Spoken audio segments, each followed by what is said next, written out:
আল্লাহ বলেন, মানুষ কি ভেবেছে সে শুধু বলবে আমি ইমানদার আর তাকে আমি জান্নাতে ঢুকাই দিব? না, কখনো না, কোশ্চিন কালেও না। আমাদের জীবনে যত হতাশা, আমাদের জীবন নিয়ে যত অভিযোগ, আমাদের মনে যত কষ্ট, আমাদের হৃদয়ের ভেতরে যত অস্থিরতা, তার মূলে হচ্ছে এই সমস্যা যে আমরা ভুলেই গেছি আমরা পরীক্ষা দিতে আসছি। এই পৃথিবীর ফিচার হচ্ছে এখানে বিপদ থাকবে, বিপদ ছাড়া কেউ থাকবে না। স্ট্রাগল থাকবে, কষ্ট থাকবে, ঝুঁকি থাকবে, রিস্ক থাকবে, এবং নানা ধরনের বিপদ আপদ দিয়ে আল্লাহ তাআলা আমাদেরকে পরীক্ষা করবেন। এটা মাস্ট, এটা আমাদের মাইন্ডসেটে নিয়ে নিতে হবে। মাইন্ডসেটে এটা ক্লিয়ার থাকতে হবে। চিরসুখ চিরশান্তি এই দুনিয়াতে মিলবে, কোথায় মিলবে তাহলে? এটা তাহলে বিপদ আসবেই, আপদ আসবেই, পরীক্ষা থাকবেই আমাদের জীবনে। তবে ইন্টারেস্টিংলি মজার বিষয় হচ্ছে পরীক্ষাটা এক একজনের এক এক রকম। পুরো পৃথিবীটা একটা পরীক্ষা ক্ষেত্র, কিন্তু কারো প্রশ্নপত্রের সাথে কারো প্রশ্নপত্রের কোনো মিল নাই। সুবহানাল্লাহ।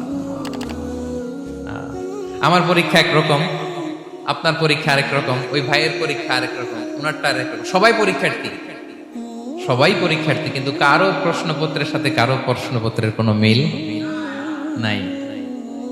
কারো জন্য পরীক্ষা হচ্ছে সে খুব অসুস্থ, প্রচন্ড অসুস্থতা, তার জন্য পরীক্ষা। ক্যান্সারের রোগী, দুরারোগ্য ব্যাধি, ডক্টর বলছে 4th স্টেজে চলে আসছে, কয়েক মাস বাঁচতে পারে, এটা তার জন্য পরীক্ষা। আবার কারো দেখবেন যে খুব একটা অসুস্থতা নাই, অসুস্থতার ঝামেলা নাই, কিন্তু তার দারিদ্রতা আছে, তার আর্থিক অনটন, এটা তার জন্য পরীক্ষা। আবার কারো দেখবেন অসুস্থতাও নাই, দারিদ্রতাও নাই, তার দাম্পত্য জীবনের সমস্যা আছে না নাই? অনেকের দেখবেন এগুলো কোনোটাই সমস্যা না, তার ছেলে কথা শোনে না, মাদকাসক্ত। আহা, মাদকাসক্ত, রিহ্যাবে পাঠায়, আবার আসে, আবার গাঁজা খাওয়া শুরু করে, আছে না নাই বলেন? দেখেন তার পরীক্ষাটা আবার আলাদা। অনেকের দেখবেন মেয়ে বাবার কথা শোনে না। আবার অনেকের দেখবেন যে ব্যবসায় সমস্যা, লসের পর লস, লাভ উঠাতে পারে না। তাহলে পরীক্ষা ছাড়া, বিপদ আপদ ছাড়া দুনিয়াতে কেউ নাই, কেউ নাই প্রিয় ভাইরা। এটা আমাদের মাথায় রাখতে হবে। পরীক্ষা আপনাকে দিতেই হবে, পরীক্ষা দিয়ে দিয়েই নিজেকে প্রমাণ করতে হবে। আর এক একজনের পরীক্ষাটা এক এক রকম, কারো পরীক্ষার সাথে কারো পরীক্ষার কোনো মিল থাকবে না।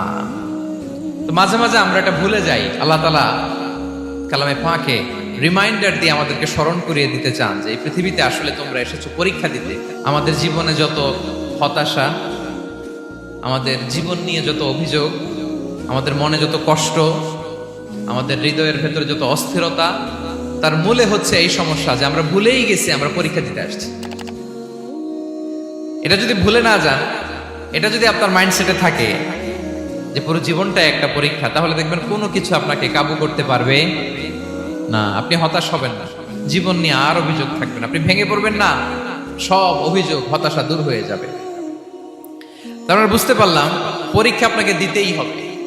পরীক্ষা দেয়া ছাড়া এই পৃথিবী থেকে চলে যাওয়ার কোনো চান্স বা সুযোগ আমাদের কারো নেই।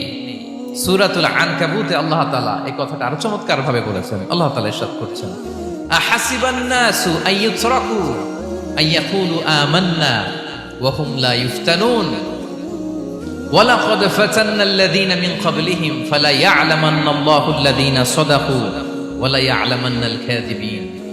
আল্লাহ বলেন, মানুষ কি ভেবেছে সে শুধু বলবে আমি ইমানদার আর তাকে আমি জান্নাতে ঢুকাই দিব? না, কখনো না, কোশ্চিন কালেও না। বরং পূর্ববর্তীকালে যারা পৃথিবীতে এসেছিল তাদেরকে আমি পরীক্ষায় নিয়েছি, পরীক্ষা করেছি, এবং তাকেও ইমানের প্রশ্নে সে সত্যবাদী না মিথ্যাবাদী পরীক্ষা দিয়ে দিয়ে নিজেকে প্রমাণ করতে হবে। ঠিক কিনা বলেন? পরীক্ষা দিয়ে আপনাকে প্রমাণ করতে হবে। এবং এই পরীক্ষার ব্যাপারটা, এটা যে শুধু আমরা সাধারণ মানুষ আমাদের জীবনে দুঃখ বিপদ পরীক্ষা এমনটা না। এই পৃথিবীর সবচেয়ে শ্রেষ্ঠ মানুষ যারা ছিলেন তাদেরকে আল্লাহ পরীক্ষা নিয়েছেন।